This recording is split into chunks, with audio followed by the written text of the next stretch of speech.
lo que se ha instaurado es una dictadura, ¿no? El Emirato Islámico de Afganistán, en otras palabras, ahí no hay ni república ni democracia, nunca hubo pretensión de que fuera una de esas dos cosas. Farid, lo que te voy a agradecer es que nos desasnes a todos un poco sobre el origen histórico. Los norteamericanos han tenido presencia ¿cuántos años en Afganistán? 20, ¿no es cierto? 20, los soviéticos 10 y los británicos entre 8 y 9. O sea, este es un país que crónicamente ha sido objeto de intervenciones militares desde el extranjero. La de Estados Unidos, cuando menos, puede alegar en su favor, al menos en el origen, una resolución del Consejo de Seguridad de la ONU que le permitía la legítima defensa teniendo como precedente los ataques terroristas del 11 de septiembre. Las invasiones soviéticas y británicas fueron simples intentos de control imperial. Pero la intervención americana devino en lo mismo, o sea, tuvo un origen legítimo, pero tras 20 años queda claro que no dejó virtualmente nada en materia de institucionalidad tras su paso.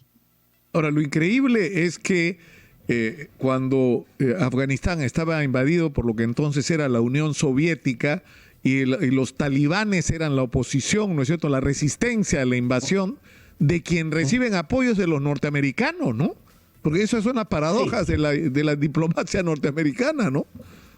Sí, no eran exactamente los talibanes, pero eran combatientes fundamentalistas religiosos, parecidos a los talibanes, entre los cuales se encontraba Osama Bin Laden, habría que recordarlo. No queda claro si Osama Bin Laden recibió ayuda de los Estados Unidos para luchar contra los soviéticos. Lo que sí queda claro es que viajó a Afganistán para luchar contra la presencia soviética dentro de un grupo miliciano que recibió apoyo estadounidense. Así que efectivamente, por ejemplo, ahora se habla mucho del padecimiento real de las mujeres durante el régimen talibán, pero si uno quisiera, digamos, defender los derechos de la mujer, probablemente lo mejor, lamentablemente, para Afganistán hubiera sido que se mantenga el régimen secular, dictatorial, pero secular que apoyaban los soviéticos. Y además lo que sucedió a ese régimen fue igualmente dictatorial, solo que retrocedió en materia de derechos de la mujer. O sea, las mujeres afganas han sido un pretexto, no la razón de la intervención militar extranjera. Ahora, ¿cuál es la condición real en este momento o sea, primero, ¿cuál es la situación en Afganistán? Porque tú has dicho, después de 20 años se retiran los norteamericanos y no hay institucionalidad y los talibanes terminan tomando la capital y terminan tomando prácticamente el poder. Es decir, A ver, ¿qué es lo que debió pasar y no pasó en Afganistán en todos estos años? bueno, yo hubiera dicho que probablemente debieron empezar por no invadir o si invadían, retirarse relativamente pronto, ¿no? El problema es que, claro, Estados Unidos dice que quería construir un Estado democrático, estable y aliado antes de retirarse, pero la prueba de que eso no es del todo cierto es el hecho de que construyeron un Estado basado en la lealtad incondicional a cambio de sobornos. O sea, la corrupción fue fundamental para garantizar la lealtad de las fuerzas de ocupación y no pueden llamarse engaño luego diciendo cuán corrupto era el gobierno que dejamos detrás. Dicho sea de paso, por eso nadie lo defiende. No solo corrupto, ¿no? También, digamos, teóricamente era democrático, pero en la práctica había milicias que no respondían ante nadie y que se financiaban con el narcotráfico. O sea, Afganistán era un país muy distinto al que a veces se describía en los medios. Quisiera citar a Mónica Bernabé en un artículo sobre por qué los talibanes llegan al gobierno en 1996, porque creo que es la misma explicación que podría darse ahora para su triunfo. La destrucción, la violencia y el caos fueron tan generalizados que cuando aparecieron los talibanes se les consideró por contraposición pacificadores. La paz a cambio de un régimen represor, sobre todo para las mujeres. Esto que era verdad en 1996 creo que sigue siendo verdad hoy en día. O sea, es una de esas paradojas en las cuales el más sanguinario de los combatientes es tolerado, no necesariamente aceptado, pero tolerado porque es el único que parece poner orden en un contexto de guerra y caos. Claro, lo increíble además es que, o sea, es un país que ha vivido casi eternamente o permanentemente en guerra en las últimas décadas, pero donde no se han resuelto además problemas básicos y donde el narcotráfico sigue siendo una fuente importante de actividad económica y de ingreso de recursos, ¿no? Sí, de hecho, la paradoja en el materia del narcotráfico es que el único periodo de la historia reciente de Afganistán en que el narcotráfico se reduce significativamente es el periodo talibán. Estados Unidos no reconocía diplomáticamente al régimen del talibán, pero sí cooperaba con él en materia de narcotráfico. Y luego se hace de la vista gorda respecto al narcotráfico durante la ocupación del país, porque sabía que esa era una fuente de financiamiento de algunos de sus aliados que combatían al talibán. Ahora, ¿qué es lo que se puede esperar, Farid? Porque he visto un anuncio en las últimas horas de que el gobierno talibán que se ha instalado ha anunciado que va a dar una amnistía. ¿Qué es esto? ¿Una señal de que están ablandándose? Por ejemplo, ¿qué va a pasar con las mujeres? O sea, ¿van a tener derechos? Se está diciendo que en algunos trabajos podría haber mujeres, o sea, pero no tengo la información completa. ¿Qué sabes tú sobre esto? Lo que se ha instaurado es una dictadura, ¿no? El Emirato Islámico de Afganistán. En otras palabras, ahí no hay ni república ni democracia. Nunca hubo pretensión de que fuera una de esas dos cosas. Entonces, se ha instaurado una dictadura. Si cumplen o no con lo ofrecido, creo que va a depender de la conveniencia, no de las convicciones del movimiento talibán. Por ejemplo, impedir que Al-Qaeda vuelva a operar desde Afganistán para atacar objetivos, sean en China, en Rusia o en Estados Unidos, es algo que muy probablemente el talibán cumpla, porque no va a querer antagonizar a Estados Unidos, Rusia y China simultáneamente. Si cumple o no sus promesas en materia de amnistía política y de derechos de la mujer, va a depender de la medida en la cual sientan que eso no cumplirlo pueda significar un costo político. No lo están haciendo por convicción, lo hacen por necesidad. De qué tanta necesidad tengan de cumplir con lo ofrecido va a depender que lo cumplan o no. Yo creo que en el tema de Al-Qaeda sí van a cumplir por las razones que indiqué, porque de lo contrario antagonizarían a grandes potencias. Creo que en materia de amnistía y derechos de la mujer probablemente no se cumpla a cabalidad lo que se está ofreciendo, y de cualquier manera cuando hablan de derechos de la mujer dicen dentro de la ley islámica tal cual la entiende el talibán, y eso ya es en sí mismo bastante restrictivo. Ahora, la decisión del presidente Biden ha tenido un enorme impacto en los Estados Unidos, ¿no? Yo he visto el día de ayer reacciones de excombatientes, de familiares de soldados que murieron. Han muerto más de 1.300 soldados, entiendo, ¿no? Ha habido como, no sé, 12.000 heridos, ¿no? Y dicen, ¿para qué hicimos todo esto? ¿No es cierto? ¿Para qué sacrificamos nuestra juventud, nuestras vidas, para terminar devolviéndole el poder a quienes supuestamente eran nuestros enemigos, ¿no? Es una sensación de decepción que algún impacto va a tener sobre la imagen de Joe Biden, pero ¿qué alternativa le quedaba a Joe Biden? No había buenas alternativas. Habría que decir que la decisión de retirarse a través de un acuerdo con el movimiento talibán es una decisión y un acuerdo a los que arriba la administración Trump. De Donald Trump, sí. No es una decisión de Biden. Biden ejecuta lo acordado por Trump con los talibanes, ¿no? ¿Por qué Trump decide retirarse y por qué Biden continúa con el retiro? Básicamente porque alegan, con razón en mi opinión, que el objetivo fundamental por el cual Estados Unidos intervino en Afganistán, que era destruir la presencia de Al-Qaeda en ese país y por añadidura en el trayecto del Estado Islámico, y cortar el vínculo entre el movimiento talibán y Al-Qaeda, ese objetivo sí se cumplió. Exitosa. Cosa con la que tiendo a estar de acuerdo.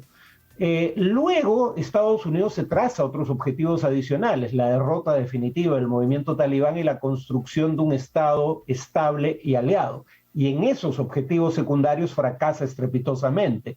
Pero si tras 20 años de presencia militar no pudiste crear un ejército en capacidad de combatir más de unas pocas semanas contra el talibán, 1, 2 o 5 años más probablemente no hubieran hecho ninguna diferencia. O sea, esto lamentablemente parecía que iba a ocurrir tarde o temprano. Pero lo que se ha criticado es el tema logístico, que además ha sido una falla de cálculo político, ¿no es cierto?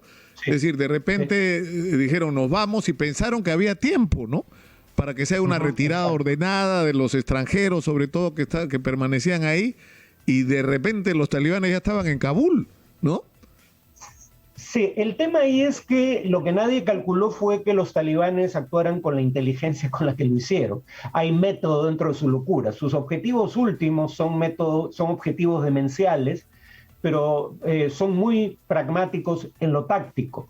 Y por ejemplo, siendo un movimiento que tenía base únicamente entre la etnia pastún dentro del país, buscó reclutar militantes de otros grupos étnicos y de esa manera generó menos resistencias en esos otros grupos étnicos, porque ahora era un movimiento multiétnico. Y en lugar de combatir a las fuerzas del orden, que podrían haber resistido mucho más tiempo, lo que hizo fue cooptarlas, ofrecerles amnistía y probablemente incluso puestos en el nuevo gobierno si se rendían y entregaban a sus cambio de armas. que no pusieran resistencia. Llegaron a Kabul sin disparar un tiro. Eso fue increíble.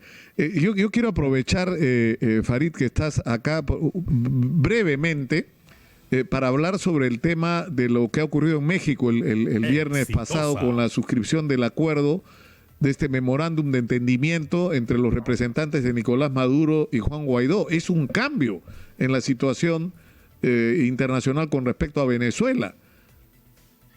¿Cuál es tu opinión sobre esto, sobre la importancia que esto realmente tiene? A ver, ya ha habido negociaciones en el pasado y todas fueron fallidas. La pregunta sería por qué esta vez podría ser diferente. Lo pongo en condicional, no me atrevo a afirmarlo. Creo que podría ser diferente por una razón fundamental, y es que esta vez Estados Unidos y la Unión Europea actúan en mancuerna. Es decir, si bien el Grupo Internacional de Contacto, que es el rol fundamental lo desempeña el gobierno noruego, pero tiene detrás al Grupo Internacional de Contacto, que a su vez tiene como base a la Unión Europea. Si bien la Unión Europea no, ha aprobado sanciones contra el conjunto de la economía venezolana, sino solo contra individuos y empresas vinculadas al régimen, Estados Unidos sí ha aplicado sanciones generales. Y ahora sí hay coordinación en la estrategia frente a Venezuela entre la Unión Europea y Estados Unidos. Entonces, esta vez se le puede ofrecer al régimen de Maduro levantamiento gradual de sanciones si hay un proceso gradual de democratización de Venezuela. Entonces, la expectativa es que el régimen de Maduro, con la esperanza de obtener el levantamiento de las sanciones, empiece a cambiar. Si eso va a ocurrir o no, estamos en proceso de verlo, porque los cambios tendrían que ser concretos, no generalizados, pero concretos en lo inmediato. Por ejemplo, una autoridad electoral independiente y que las elecciones que hay a fin de año para gobernadores y autoridades locales tengan, por ejemplo, observadores internacionales. Entonces, hay mayor motivo para ser optimista en esta ocasión, pero no hay ninguna garantía de éxito. ¿Y cuál debería ser la política? O sea, el Perú ha sido promotor del Grupo de Lima, pero el Grupo de Lima tenía la agenda, una agenda distinta, era más de la de Donald Trump, ¿no es cierto? La de debilitar y digamos, desconocer al gobierno de Nicolás Maduro, e incluso había sectores radicales que planteaban hasta una ocupación militar. Ahora las cosas cambiaron, o sea, es decir, Héctor Béjar, que ya no es canciller, ha dicho que es probable que los Estados Unidos incluso sean parte del grupo de amigos.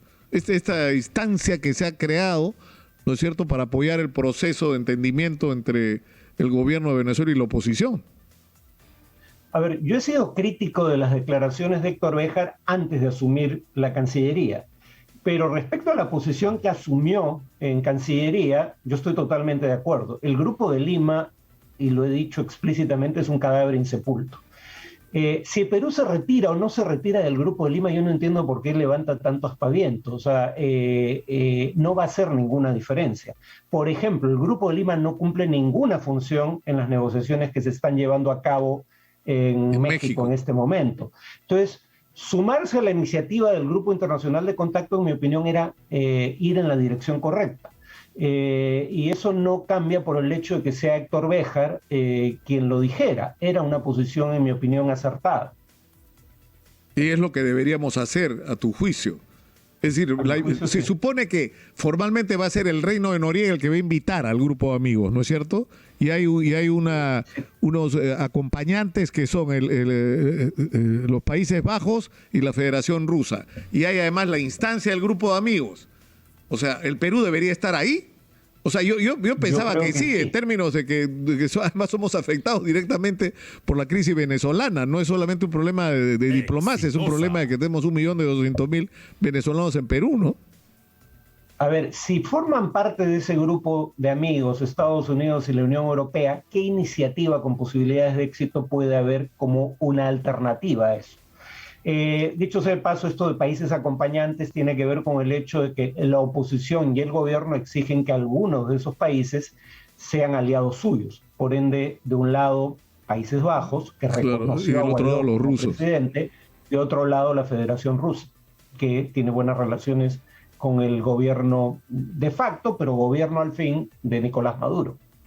Antes de terminar y regresando a Afganistán, hay preocupación con respecto a qué pueda significar para el mundo la presencia de un gobierno talibán instalado en Afganistán. ¿Vamos a vivir una ola de atentados? ¿Tú crees que eso es lo que viene o no?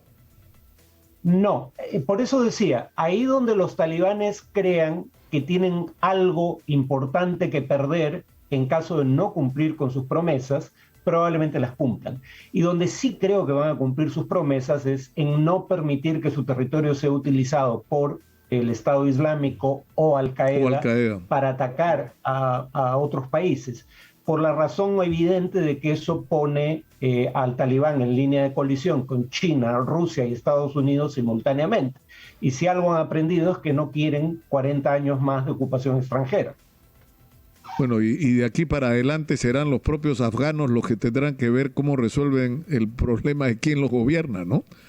Qué cosa, ¿no? Sí. Qué cosa increíble. Digamos, no van a ser los afganos, va a ser, pero en todo caso hay una dictadura que probablemente logre asentarse en el poder.